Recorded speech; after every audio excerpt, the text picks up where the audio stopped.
I don't know how you do this.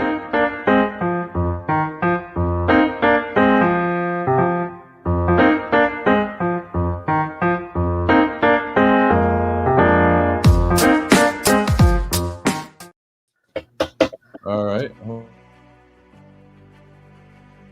Hi, I'm Eric Sabri, your Wayne County Treasurer. Are you living in the home of a deceased family member and you're facing property tax foreclosure, or maybe you know someone who's in the same situation? The probate process may be helpful to you. If you file a probate petition and notify our office, the foreclosure proceedings will be halted during the probate process. We have several nonprofit partners who have free attorneys who can assist you. Contact our office, 313-224-5990, or email us at taxinfo@waynecounty.com. Don't lose your family property. Some of these properties have been in the family for 4 or 5 generations. Contact us now. We're here to help.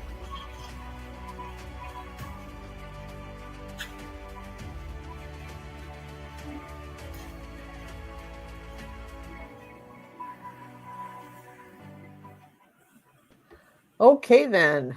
Happy Friday, and welcome to another edition of The Week It Was. Proof that Deadline Detroit continues to thrive here, at least in some form or another. I'm Nancy Derringer. I am subbing today for the peripatetic Saeed Khan, who I believe is in Istanbul, not Constantinople, right now. And we'll be back with us next week, but for now you are stuck with me. And of course, the usual panel of fabulous voices that we have here. I think I'm going to have to get up and close a window in a minute because, as always happens, somebody has turned on a gas-powered blower outside my house. But let's introduce the crowd here. To my left, I guess, is labor and community activist Barb Ingalls, Darci McConnell, PR and communications wonderkind. We've got our troika of lawyers. The whole troika is here. We've got Bill Seikaly, Joel Sklar, and Steve Fishman. And holding us all on his broad shoulders is, of course, Deadline Detroit co-founder Allan Lengel at the bottom of the screen. And once again, it has been a week of absolute horrors. It's just one goddamn thing after another. So let's get right to it.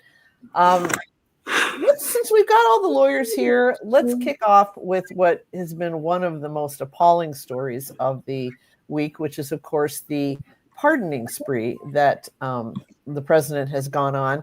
You know, it's funny. He's kind of like a toddler in that he plays with one toy for a little while, and then he drops it, and then he picks up another one. And this is kind of how it went in the first term when it's like he figured out that he could do these things, and he issued a whole string of pardons, and then he, stopped for a while until the end of his term, of course.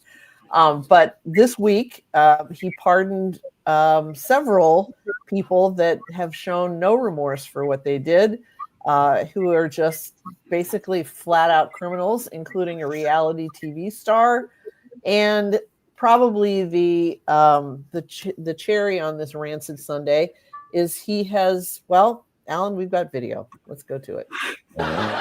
He summoned the cameras to capture him calling the Chrisleys' kids, who are also reality stars, to share the good news about the pardon. Your parents are going to be free and clean, and I hope we can do it by tomorrow. Is that okay? We'll try getting it done tomorrow. So wonderful. Give them, I don't know them, but give them my regards. And wish them a good life. Mr. President. Yes. How are you? I just want to say thank you for bringing my parents back. Yeah. Isn't that beautiful? That's how generous Donald Trump is. He doesn't know those people. He just saw some fellow criminals in need. And it's the other video that I was talking about. Okay, here we go. Will you pardon the people who are accused of conspiring to kidnap Michigan Governor Gretchen Whitmer? I'm going to look at it. I will take a look at it. It's been brought to my attention. I did watch the trial. It looked to me like somewhat of a railroad job. I'll be honest with you. It looked to me like some people said some stupid things. They were drinking, and I think they said stupid things. But I'll take a look at that. And a lot of people are asking me that question from both sides, actually.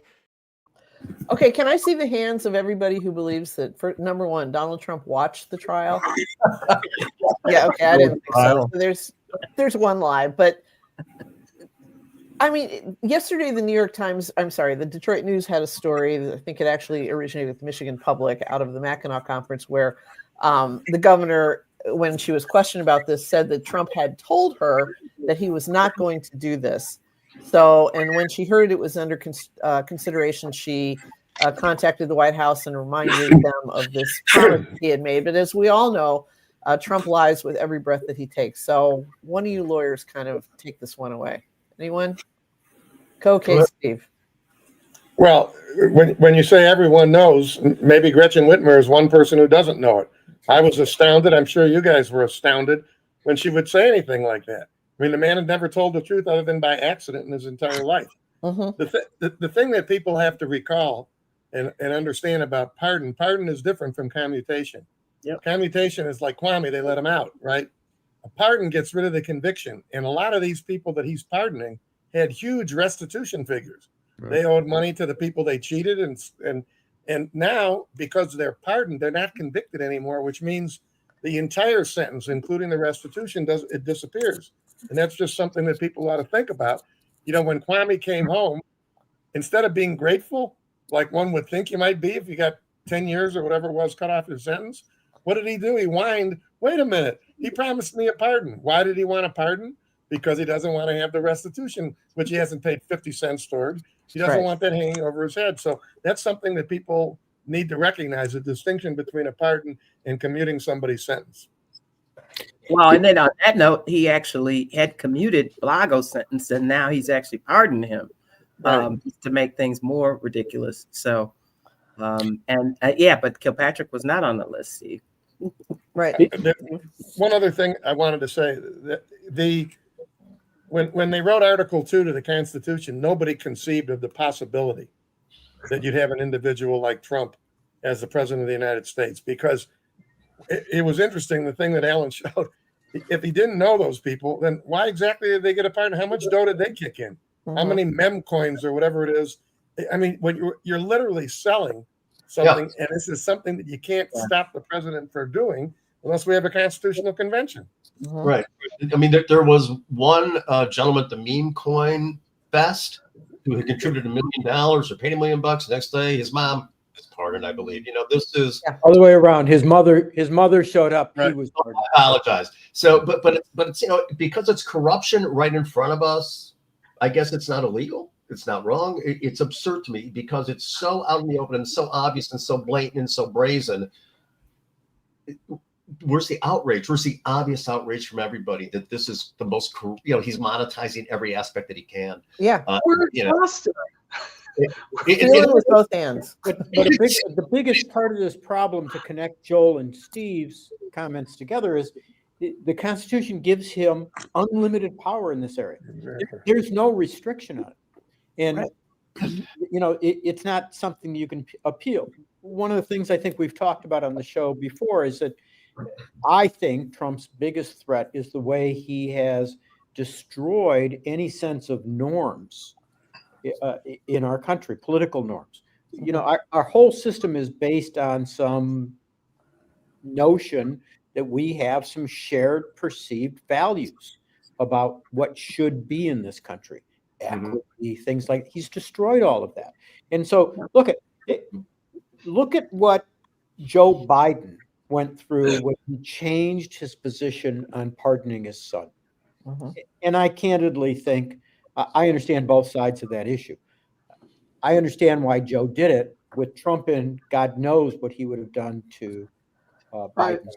On the other hand, that's not how the pardons traditionally have been used. It was a change in the norms. Trump has not experienced any of the abuse that Biden went through. I mean, you know, nobody in his own party is objecting to what he's doing here. Have said a word about it. No changes the fundamental view of what the pardon powers has been about historically. And I'm not sure it's ever going to go back to any sense of normalcy. I agree. I think when you talk about the framers of our Constitution not anticipating somebody like Trump, they also probably did not anticipate that there would be an elimination of checks and balances, that both chambers of the House would not be a checks and balance, and at least part of the judiciary would not be a checks and balance. And what we're seeing, what is the criteria for this reality show couple, except that they're pure Aryan looking, like they're country club people who stole, defrauded banks of $30 million. It's just insane. Here's just somebody sent me this. It says, "Good to remember the man who has his panties in a bunch about anti-Semitism at Harvard is the same man that gave this guy a pardon." And this is one of the January 6 guys that has a sweatshirt that says Camp Auschwitz on it. Right. Yeah. Yeah, that was just my thought that, once he did pardon the folk, the Capitol rioters, what's it was over. Yeah. As I've said many times in the show, I no longer have cable television, so the Chrisleys I had never heard of before this pardon came down. But as I was reading the aspects of the case, I don't know what was more appalling, the pardon itself or the fact that anybody in there with like 2 brain cells to rub together would watch a show, which is basically based on these like two people with capped teeth, like spending money. I mean, Nancy, Yeah? why did people watch The Apprentice? Well, yeah, I know, I get that, but actually, some of this I can understand. These are people he can relate to. Yeah, exactly. These are people of his same ilk. I'm amazed how he doesn't have any problem pardoning people who are tax evaders. Mm-hmm. It makes some sense though when you think about it. Right. He thinks tax evasion, we all do that. Yeah, Well, here's a couple guys.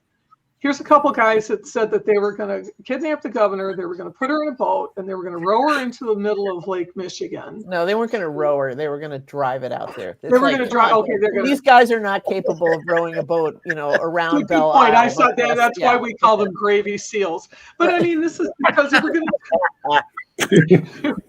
Well, Al-Qaeda had already been used, but they couldn't. They couldn't. You couldn't find a more, sexist, misogynistic, stupid. And Right. Trump is like, yeah, those guys are. Those are my people. They're cool. Two things struck me when you just played the thing, Alan. The guy says he's getting phone calls from people on both sides about the Whitmer case. So does that mean Gretchen is calling him up and saying, you got to let those guys out? They were just kidding around. But number two, I would hope, and we have people who are involved in the questioning of people. If you're at a press conference, I would hope somebody would ask any one of the senators, Republican governors, whatever, just put yourself in Governor Whitmer's place. How would you feel about the people who were threatening to kill you, basically? Right. They were just kidding, and and your president pardons them. How would you guys feel about that? No one's going to ask them that, though, unfortunately. Well, how about the guy that shot up the softball game? That hit Steve Scalise and a number of other Republicans. I'm pretty sure he was taken alive, and I'm pretty sure he's behind bars right now. It's like, what if Biden had pardoned him? Oh, he just was, it was just a little turkey shoot. It was, a firearm malfunction. Come on. So Well, she brought up to a public radio and mentioned him being shot, and that she condemned it, and she thought it was horrible that he would not, You're talking about Trump being shot. Well, look at this is his pattern. It's a whole MAGA pattern. He says, this was just a bunch of guys sitting around in a bar being drunk. And said some stupid things. That told me he never watched any part of this trial. Because in fact, there was a lot more involved than that. They were training, they were doing all kinds of things. It's a federal trial. You can't watch. You can't watch it at all. Right, exactly. Well, you can read a lot about it. Yeah, I suppose so. Well, speaking of pardons, I think this is a good segue, not a Saeed quality segue, but it's a good segue into actions closer to home, which was the brouhaha in Hamtramck earlier this week, in which the city council voted to suspend the city manager. And the city manager was defending himself by claiming, who had city manager had suspended the police chief, and that was retribution for that act. But he said he suspended the police chief because there's an investigation that the chief had worked with an associate. I'm reading from the Detroit News here. An associate of President Donald Trump to bribe the president between $1 and $5 million to pardon a federal prisoner who was convicted of financial crimes. Now, Allan, you actually watched this meeting on YouTube, right? It was wild. Yeah, a lot of people were angry. I mean, look, first of all, the chief comes from New York. He worked in New York City Police Department for, 23, 27 years. He's the first Yemeni American police chief there, which they took a lot of pride in. The mayor is Yemeni American. Some of the council members are Yemeni American. A lot of the residents are. A lot of the residents were angry that the city manager decided there were a lot of allegations there, some which are contained in the Arab American News, about the police chief having some calls to his home, telling the officers not to record those. They have the allegation about trying to assist in trying to get a pardon one of the allegations is that the chief might have taken some money. Now, clearly, the chief has said these are all bullshit allegations. It's unfounded. He welcomes an investigation.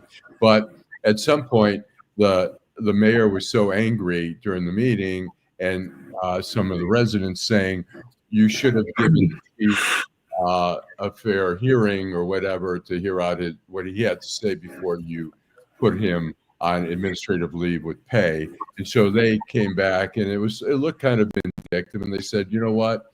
You're part of this investigation. You're going on administrative leave now with pay. And so it was just, typical kind of small city politics here.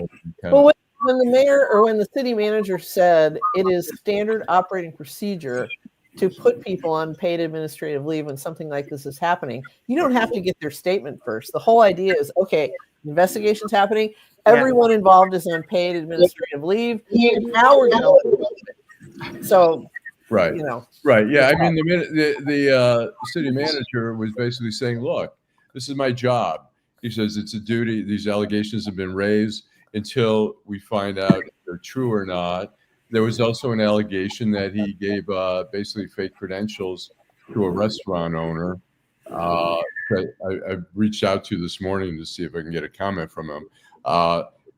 Something that the restaurant owner could use to show that he was part of the police department or something.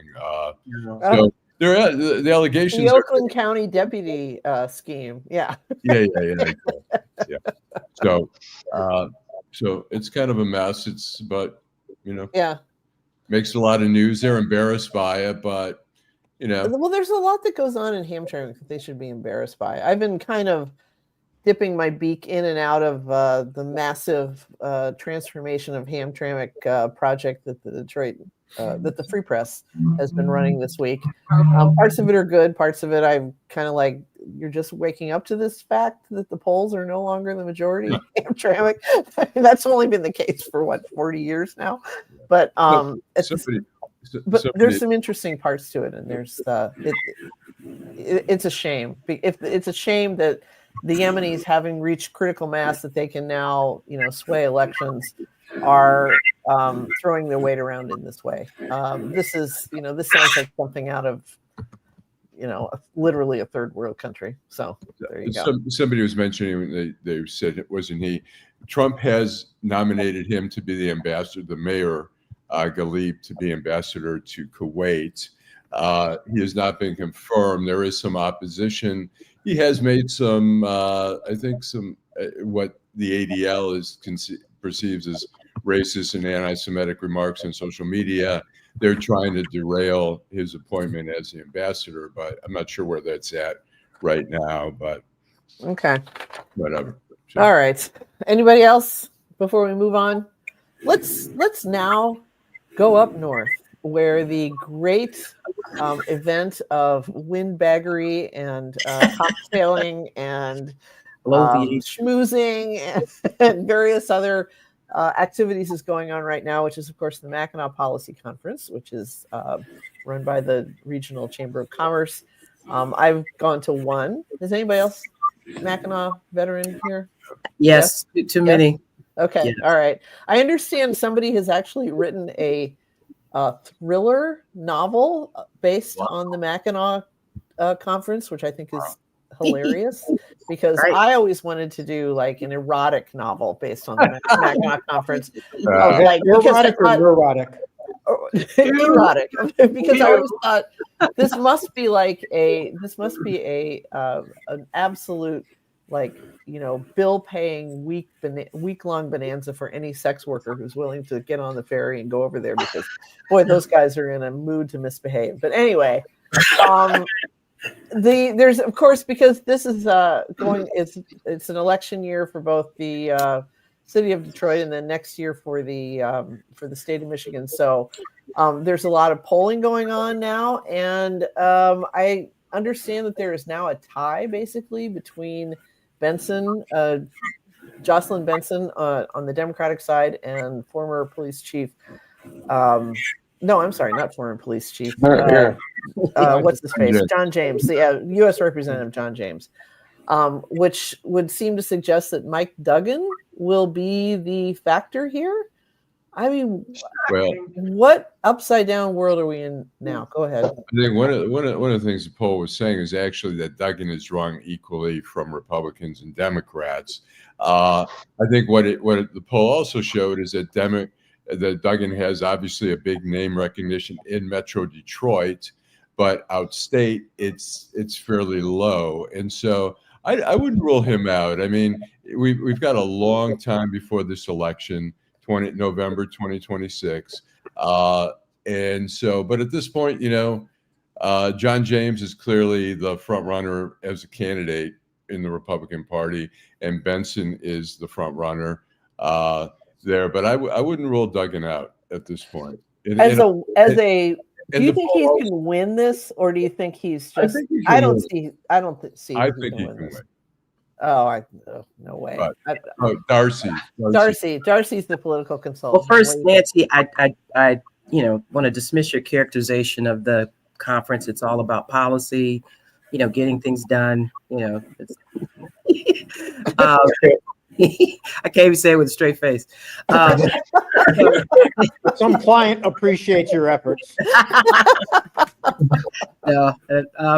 But anyway, I think the worst news out of that poll was for Gilchrist, in terms of how poor his name ID was for somebody to be the LG. So he's probably got, the toughest road to go out of anybody in this race. And, he got off kind of a rocky start. So he really needs to step it up if he wants to be competitive. I never ruled Duggan out. I never ruled Benson out. These are true workhorses when it comes to running for office. Mm-hmm. And so, I still think, and I just hear from people their frustrations, frankly, with the party on both sides. Democrats are frustrated, Republicans are frustrated. And so people are kind of looking for something new and something different. So I think that bodes well for Duggan. We'll see how it plays out. But Duggan ends up giving us Governor John James, I will never forgive him. I agree. Yeah, I mean, and that's a huge risk right now, and it's absolutely possible. You're right that the election is still quite a ways off, but John James is rolling in with $5 million of DeVos money behind him, and that's a lot, and Michigan traditionally swings between the parties every 8 years, so a lot of odds are in his favor, and it would be horrible. Steve, I have a question for Darcy or any of you guys. Where did Mike Cox come in this polling? Did he get anything or low, very low? Really low? I think like 7%. He was down pretty low. Yeah. Yep. Wow. I think one of the more interesting things about this is that if you read the poll carefully, Duggan does pull Republicans and Democrats apparently at this point in time equally. And I think we need to ask which Republicans and which Democrats. I can see that happening among traditional Republicans and Democrats. When you get up north, there are a lot fewer traditional Republicans now. They tend to be more MAGA Republicans. I don't think Duggan will pull one MAGA Republican. And therefore, I think that if he gets there and if his name recognition goes up amongst Democrats up in northern Michigan, then Nancy's going to be right. I think that that's I think that there is no way that a third party candidate is going to become governor in the state, just like I don't think that there's a third party candidate that's going to become president of the United States. I think that they are traditionally and are likely to remain only spoilers. I might argue with you on the MAGA thing up north. If it's between Duggan, who's perceived as sort of in the very middle, against some racist MAGA people up north, they may say, I'm not voting for the black guy. I'll vote for that guy. I like him. And I think that could be a factor.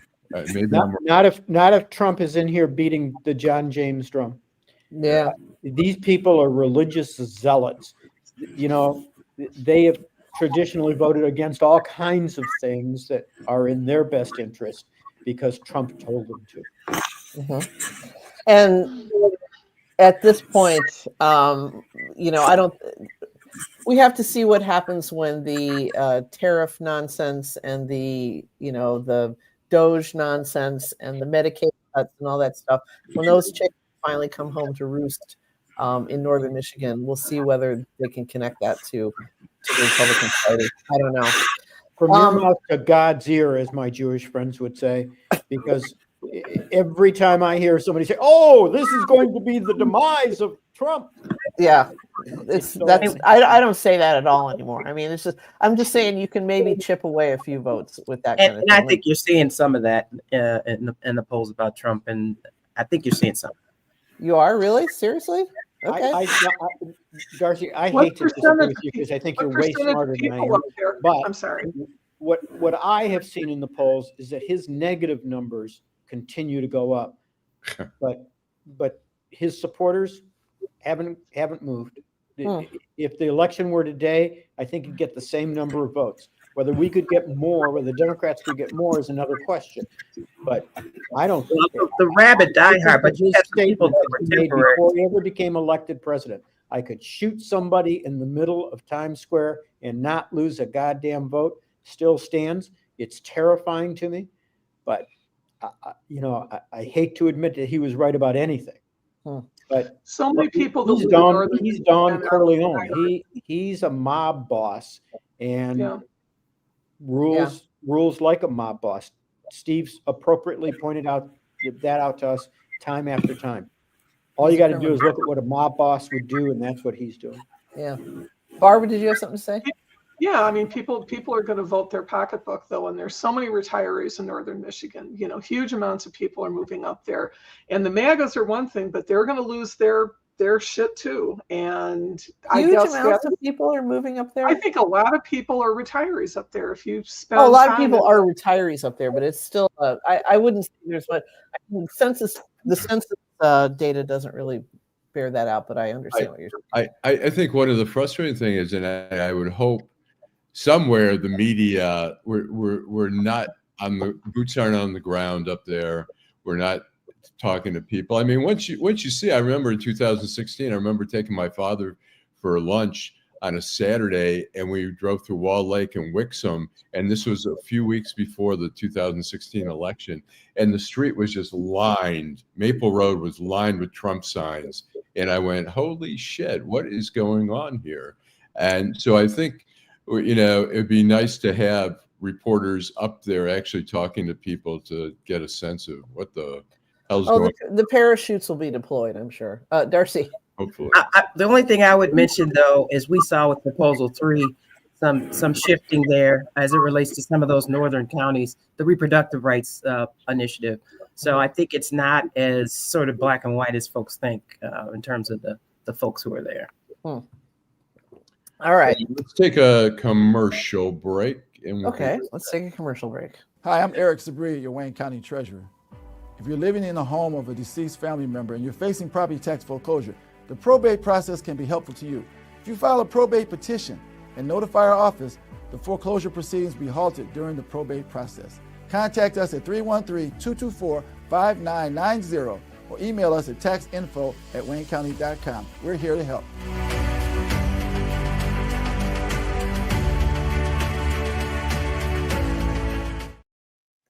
So we have the blown up 1-minute version of that ad to open the show and the old tighter version of it to the midpoint of the show. Okay, so while we are in northern Michigan at the Mackinac conference, which is over as of today, did anybody watch the mayoral debate? You did. Darcy, tell us about it, because I was working. My husband said it was worthless, but what did you? I will acknowledge that I missed a bit of the intro, but then I found out it started 20 minutes late, so I actually may not have missed as much as I thought I did. Okay. So the backdrop is that they didn't allow all the candidates to participate, but Chief Craig did, Mary Sheffield did, Santil Jenkins did, Fred Durhal did, and Solomon Kinlock participated. I don't know where this frog in my throat came from, and Kinlock has been absent for a lot of these mayoral forums. So this was really one of the few times that folks got to hear from him. And I think he did, what a preacher does and had, some of that passion. But I don't think he did so great in terms of holding his own. And Durhal kind of used this debate to, point out his inexperience. I think Durhal has been doing well in these forums, better than expected. I think Santil is still trying to find her voice a bit. She's got in general, soft-spoken demeanor that maybe doesn't serve her well in these forums. Mm-hmm. And she's kind of, takes a back seat, but she's doing better at that. And then Craig, I think he could do better than people will anticipate, which would be interesting for Detroit to have a Republican mayor. Sheffield is probably still out front, but she's going to start taking more and more hits, I think. I mean, Craig made a point of bringing up the Conservancy, the Riverfront Conservancy, which she's a board member of. I think. Yeah, and I saw a piece that you all have today, kind of picking her apart. So we'll see how it goes. But I actually posited that if I maybe have my candidate blow that off, because there's so much time and money that could be spent knocking doors. I'm probably a voice in the wilderness on that. Why? Darcy, I wonder why. Can I ask Darcy a question? Sure. Darcy, do you really think this is just a question of who comes in second to run against Sheffield, or do you think that she might not be? She might not come through the primary. You think there's any possibility that it'll be somebody besides Sheffield and somebody else? I think it's a tighter race than people believe. I think it's still hers to lose, but I mean, Kinlock has done better in polls than I ever imagined he would.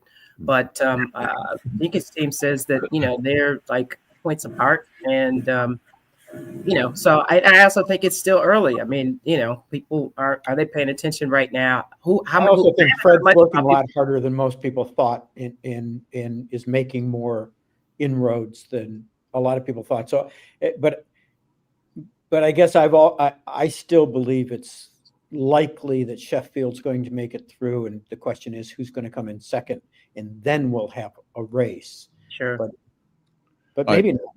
Yeah, I wouldn't argue with you on that, Bill. But I mean, who knows? But I think the other thing is, Chief Craig is kind of a wild card. I think from what I hear, the business community isn't totally sold on Sheffield. They've been talking to Craig, and if they put a fair amount of money behind him, and he starts getting the flyers and the TV commercials and the radio ads, he could I think he's looked at as sort of old school and also connected to Duggan, even though Sheffield has gotten along with Duggan, I think in more recent years.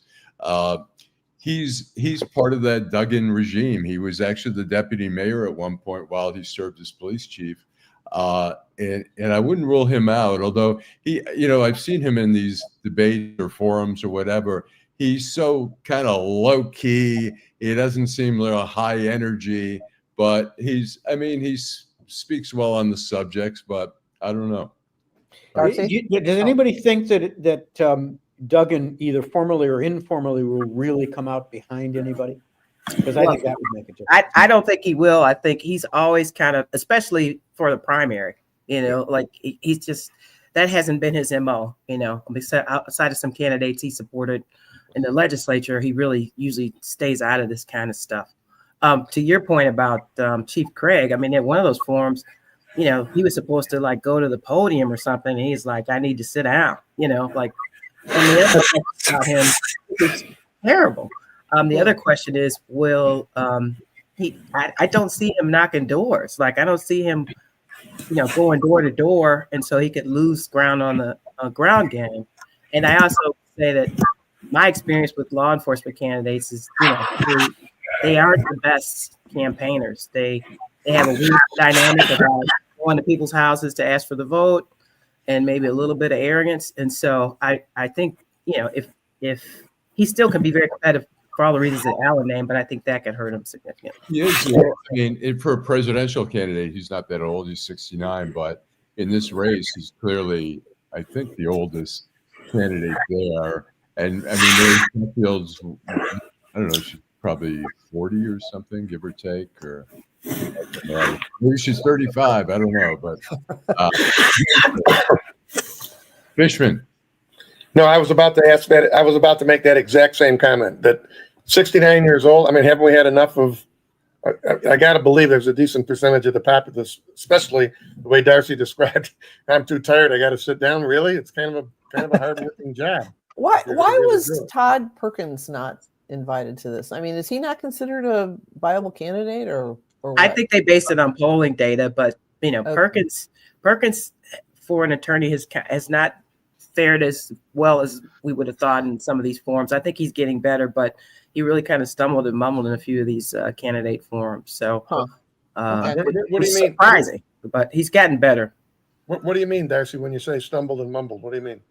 Having trouble answering the questions, having trouble forming, cohesive thought about his plans, and just being a little off kilter. Like I said, he's gotten better, but there were some moments where you just surprised that he didn't fare as well as he should. I think one of the problems we're seeing in these forums, I've watched a couple of the forums, we're not seeing a lot of specifics. We're seeing a lot of, we need to address crime. We need to, make it easier for poor people you need to raise the income. Okay? We're not seeing like, here's my 5-point plan for this. Here's my 5-point plan for that. And it's all in generalities, and everybody speaks well, including, I think Todd is, at least at the last one, I thought he spoke fairly well. But we're not getting any real idea of what any of them really stand for. And I think Duggan is not, definitely as a gubernatorial candidate, he's not going to risk alienating somebody. So he's definitely not getting in on the primary, and it'll be a question mark unless he sees a sure winner in the mayor's, in the general. He may stay out of that as well. Huh. Then you had that other forum where it kind of went off the rails with LaDuff and Dumas, where, and they were trying to get answers, but it seems so aggressive, and I don't know how. I could only watch about 12 to 15 minutes of that. It was so ridiculous. So it's really hard to believe that it wasn't set up to be exactly like that, because it does a right-wing organization like Michigan Enjoy, or whatever the hell it is, credit to show Detroit as being this, crazy, chaotic, nobody can, finish a thought sort of place. And it was insulting, but that's Charlie LaDuff for you. So I also think is kind of interesting, and I've raised this with some of the candidates. Detroit is 76% Black, which is, the majority, clearly the majority, and clearly, the most, by numbers, the most important segment in our city. But we also have Southwest Detroit, the Hispanics. We also have Banglatown, the Bangladeshis. We have the Yemenis. And we never hear anyone addressing any of their issues. And I think it's kind of interesting that's, we're talking about a quarter of the city. Right. Kind of. They just don't reach critical mass, I think. Yeah. I always used to say, why aren't more Republicans campaigning in Dearborn? You have a natural socially conservative constituency out there, and the answer just seems to be there aren't enough of them to tip the scale. But while I don't want to. I have another part of that though, Nancy, is a cultural issue. People from the Middle East tend to believe they can impact the government, and they can or can't. I'm sorry. They can or can't. Cannot. They Okay. cannot. And so they unfortunately, they tend to not be incredibly connected to the government, and they tend not to be voters, and they tend not to turn out. It's beginning to change. The second and third generations tend to be better about it, but you've got a lot of first generation folks in Dearborn, and they've got enough to worry about. Stay out of government because it's right. You get in trouble if you don't. Yeah, they got enough to worry about. They don't need to bring that on. Okay, I do not have a Saeed quality segue here, but I do have a segue. And when we were talking about the 69-year-old candidate, Trump's commencement speech at West Point last weekend was a hot mess, and that is putting it extremely politely. He sounded low energy. He went off on these rambling tangents. At one point, he was talking about, well, first of all, and then of course he's wearing his stupid red MAGA hat, but he's talking about trophy wives. I knew a guy. He married trophy wives. I guess he called her trophy.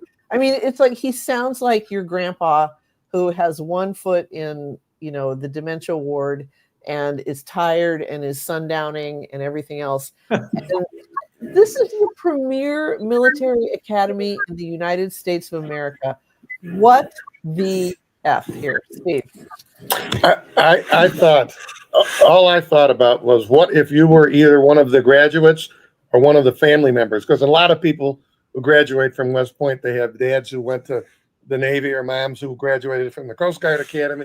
I cannot imagine anything more insulting to the graduates themselves, and equally as important to the family sitting there, than to listen to that bullshit. I was trying to picture, what were they doing? The cadets, for instance, were they able to not start laughing or start crying or whatever? I mean, they have to sit there as if they're really listening to somebody who really knows how to talk and who really is going to make some impressive points about the military, the glory of the country, blah, blah, blah. That was the first thing that I thought about, was what an insult it was to the graduates and their families.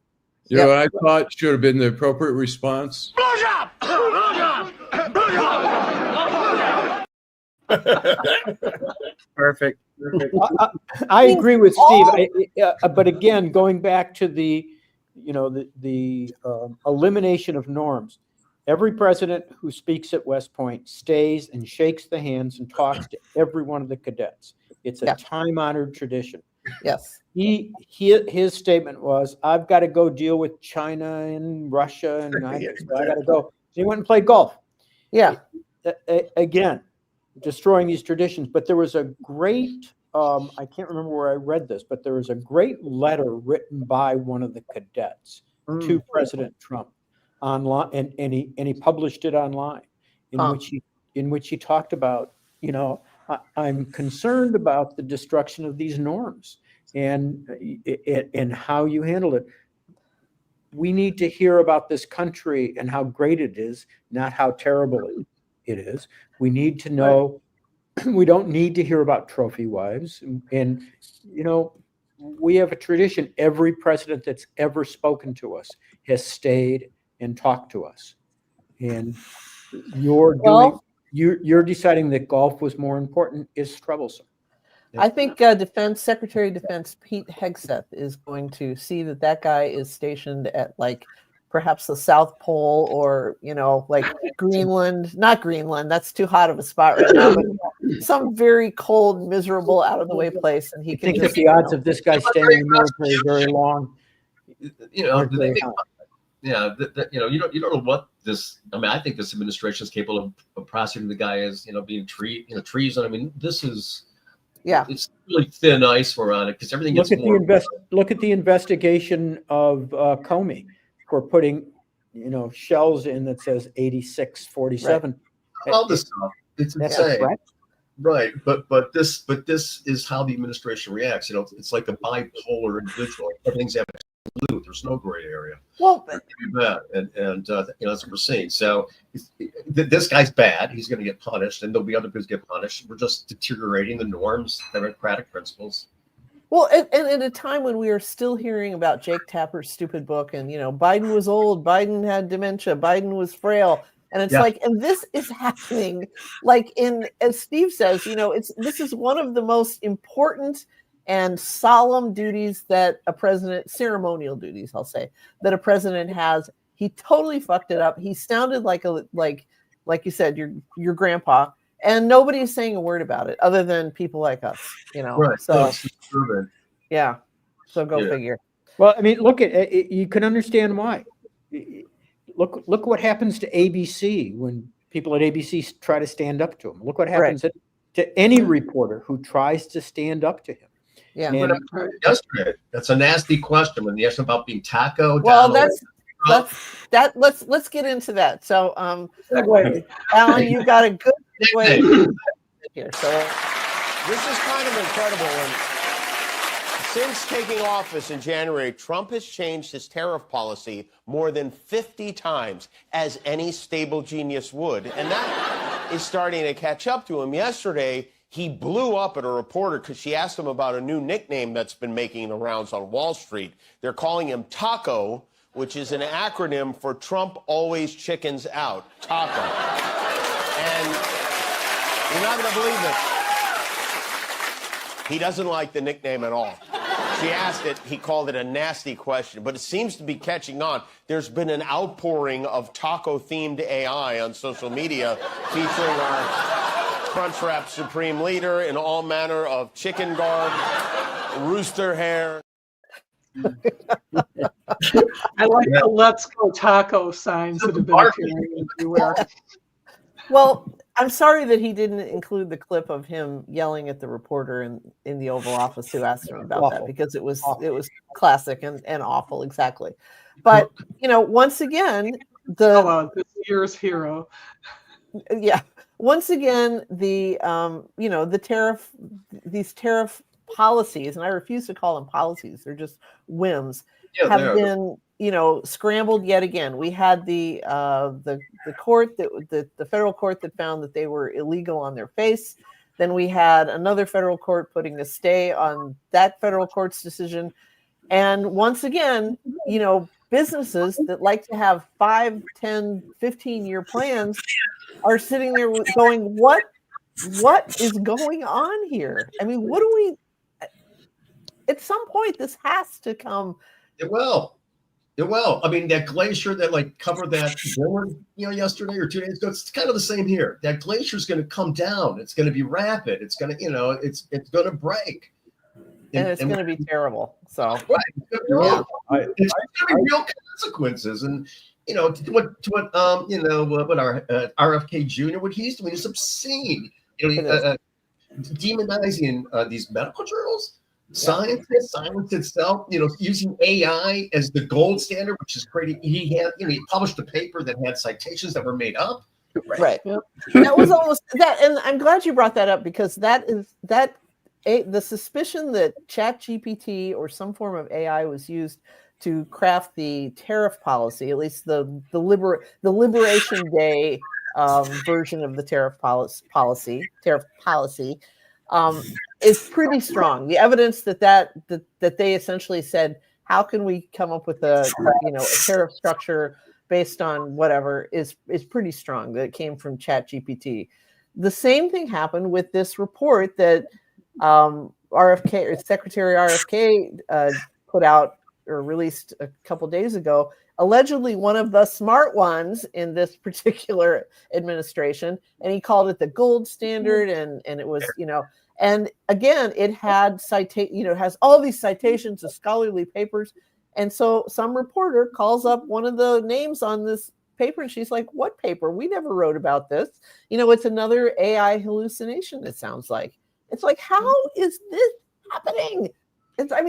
We're just setting ourselves up for another 9/11. I don't care what anybody says. What concerns me also is that in the reporting, we used to have Sam Donaldson would take on the president. Dan Rather would take on the president. And the news organizations were like, yes, keep kicking ass.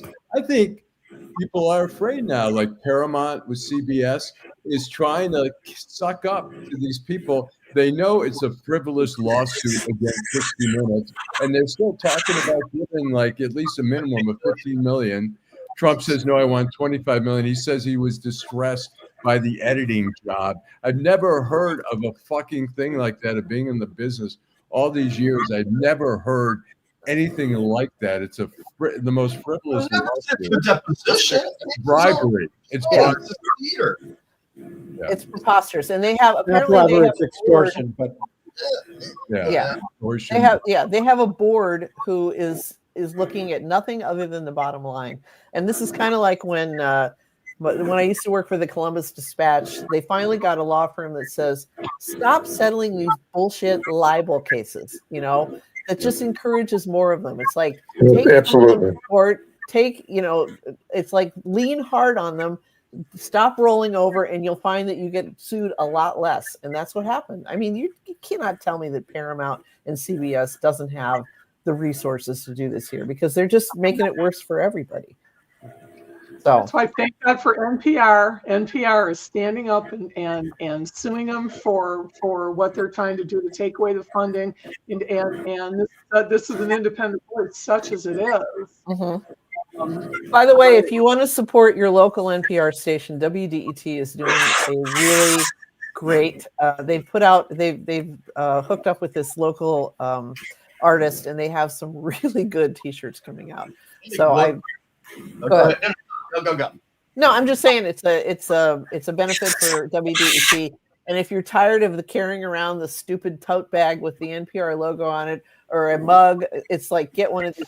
Favorite one that says it's like an old R. Crumb sketch of a band, and it says ass, gas, or Ira Glass. Nobody rides away. That is pretty awesome. Nice.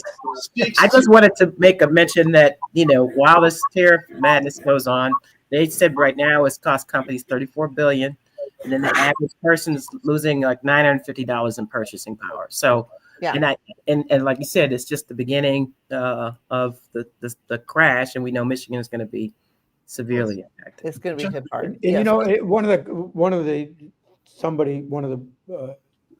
followers of the show made a comment about it, and I think it's really important.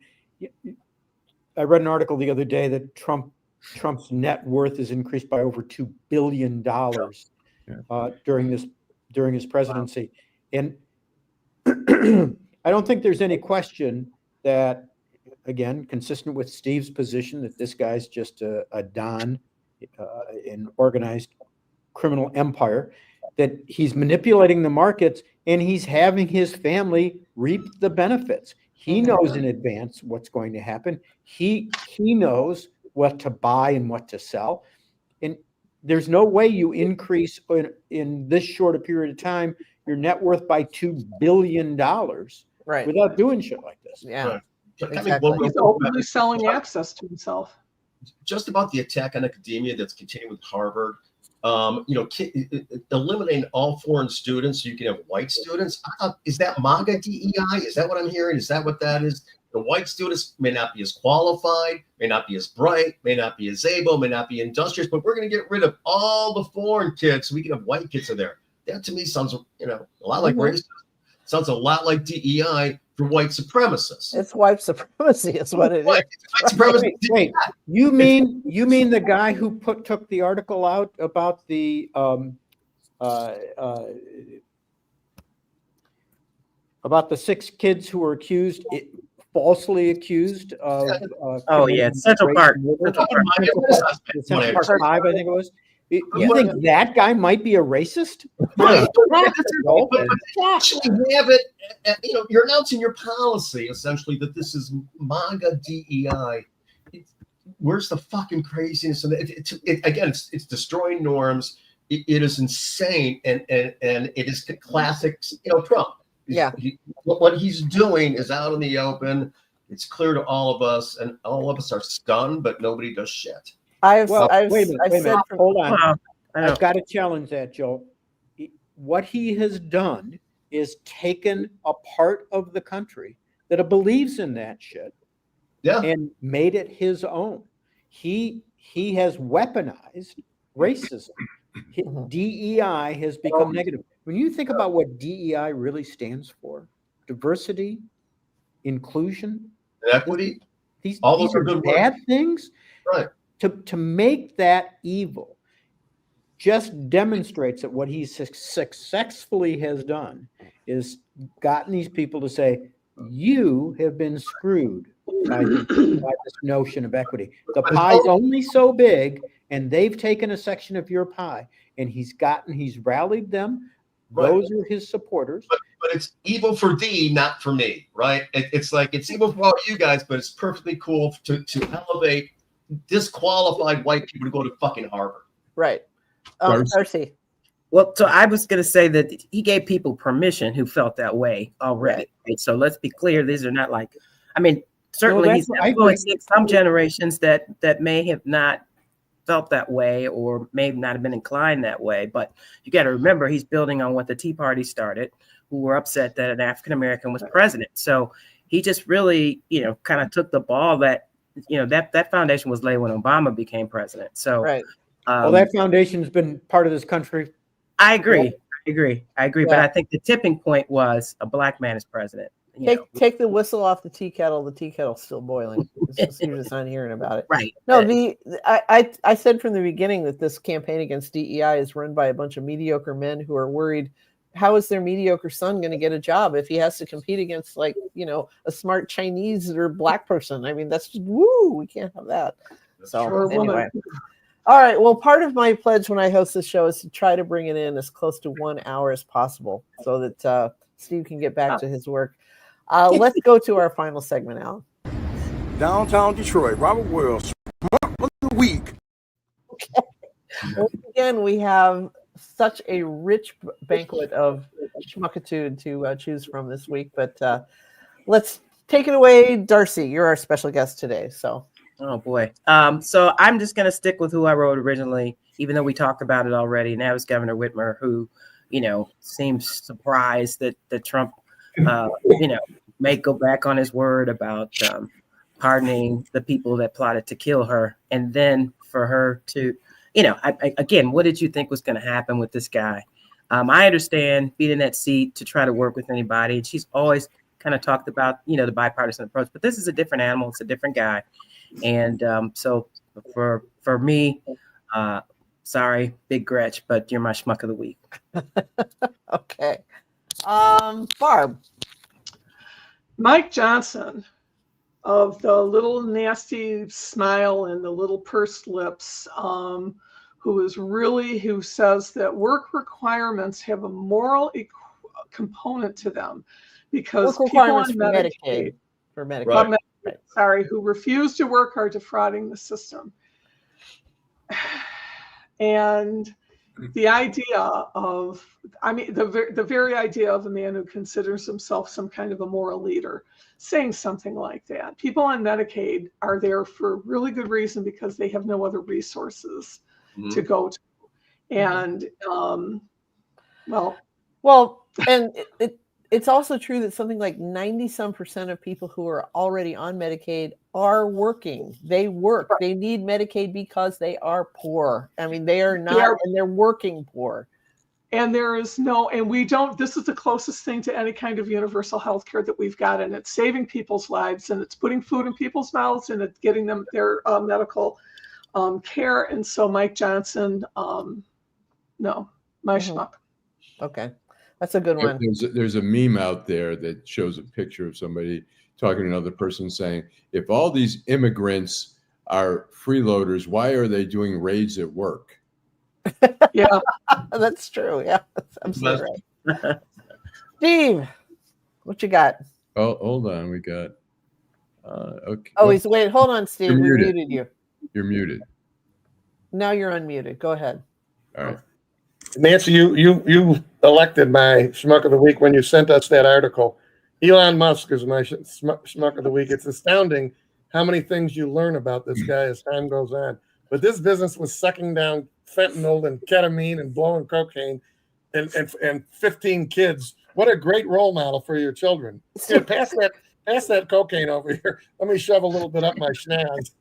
Steve is referencing a story that the New York Times published this morning, which I sent to the gang earlier this morning, and it's very well reported, and it's about Elon Musk's drug use, both pharmaceutical and non-pharmaceutical, and his increasingly erratic weirdness around his semen, and how all the women that he wants to offer it to, and it's bizarre. I mean, they're quoting people who actually see the kit that he travels with, and all the pills and potions and ketamine and all this other crap that he is sticking in his mouth and probably up his butt too. And he's and this is the guy who is swinging the chainsaw at the federal government. I mean, how is this okay?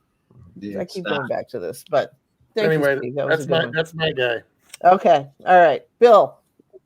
With a name like Seikaly, I don't like to mispronounce names, and I don't know this guy, but it's Republican from Tennessee, member of the House, Andy Ogles, Ogles.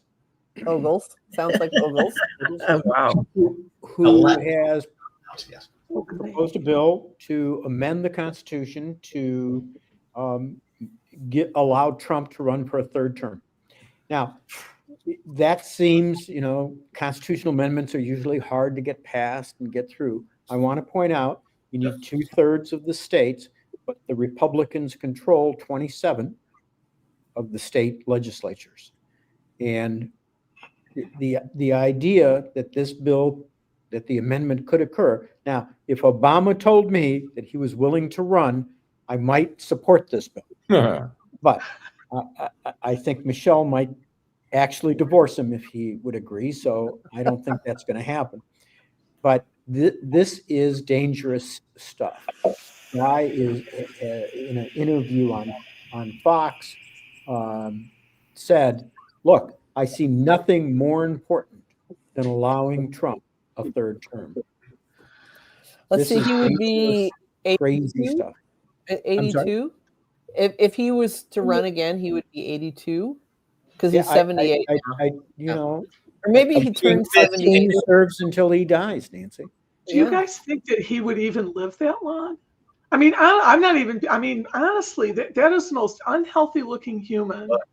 I know. His brain I'm sending him weekly Big Macs and fries and Diet Cokes. I mean, for one. Keeping him going then. 2-for-1 coupons at McDonald's and KFC. I think he'll do it. All right. I'm willing to pay for his dinners. Okay. If it would help. I'm willing to pay for his dinners. Super side. My guy this week is going to be Kid Rock. He's opening the Detroit Cowboy restaurant in Nashville, where he says, and I'm going to quote, "The Detroit Cowboy isn't just a restaurant. It's a culinary ride like no other, where like-minded folks who love this country can dine in style." So it's Detroit Cowboy. Wow. Yeah, but Detroit. This complete racist, white supremacist piece of shit, untalented guy is maddening, and so he's my schmuck. I the can't. The boy from Romeo, who is right. bragging. He's the D. There's a VIP room in that restaurant that he brags is saying just enough like white trash for you to feel like you're dining with the man, meaning and it's funny. The only person other than a police officer that I've ever seen riding a horse in the city of Detroit has been some guy out on the west side who does wear the cowboy hat. He looks like Beyonce on her current tour and the chaps and everything, and he's black. So, it's like a true Detroit cowboy. Those guys in Rouge Park, they're pretty cool. Yeah. Detroit Cowboys, very cool. Yeah. Alan. I'm going to go with first the 7 Michigan GOP Congress members who voted for the big, beautiful bill. I called them each because I wrote a story about one of the stipulations in that bill that would basically weaken the contempt powers of federal judges. It would make a lot of the orders unenforceable under this law. and none of them responded, which was no surprise.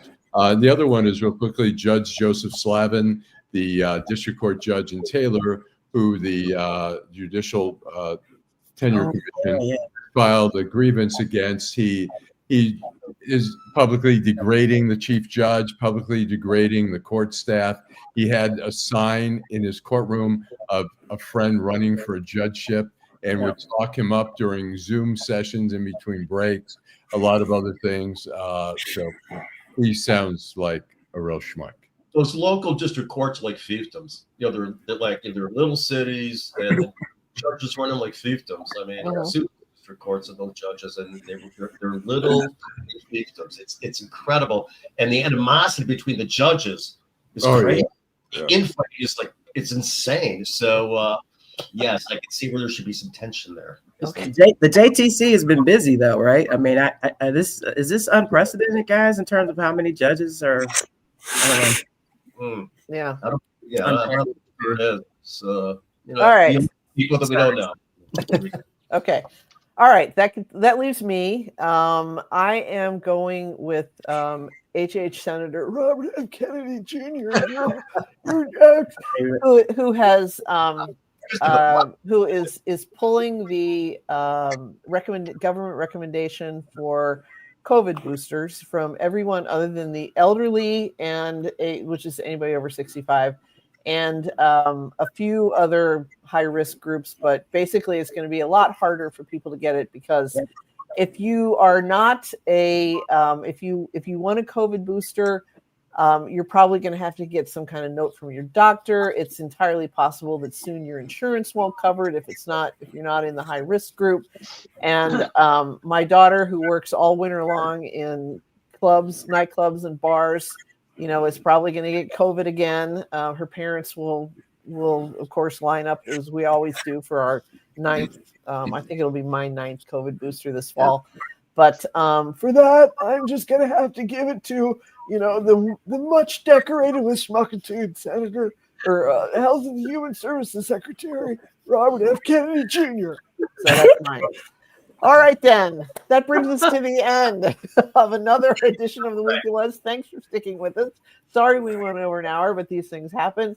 I'd like to say thank you to our illustrious panel as well. Thanks, Barb. Thanks, Darcy. Thanks, Bill. Thanks, Joel. Thanks, Steve. Go ahead and hit that exit button. And of course, and we hope that Saeed will be back with us next week because I don't do this nearly as well as he does. But we, as always, we leave the last word to Allan. Drive home safely. Bye.